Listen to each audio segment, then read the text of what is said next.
whenever you're ready. Think back to your high school days. You wear your new shirt from the trendiest store, whether it's American Eagle or Hollister. You try your hardest to look like the popular kids that walk through the hallway.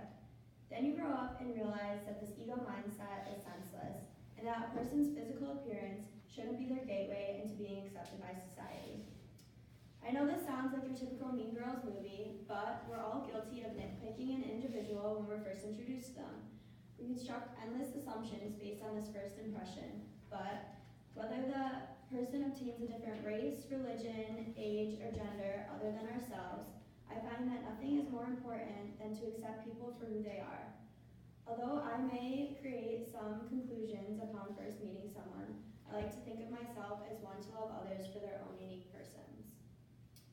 I'm sure you all have heard of the well-known saying, never judge a book by its cover. This phrase poses the idea that a person purchasing a book may only purchase it based on its cover.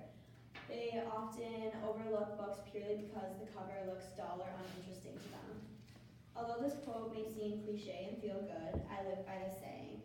When I get to know a person and recognize what's on the inside, I tend to be pleasantly surprised to find that the person is different from how I first perceived them. So last winter I was visiting my friend at college and I had to park at a nearby parking lot. It was extremely snowy out and there was lots of ice on the ground. Not many people ventured out that evening. When I returned to my car around 11 p.m., I noticed that I was the only car left. When I tried to drive away, my wheels got stuck and I couldn't get out. Then in my rear view window, I saw 3 teenage boys approaching my car. They were dressed somewhat like gang members. My car was in an isolated area, nothing but flickering streetlights around. And then one of the men came up to my window and said, excuse me, do you need help? You seem stuck.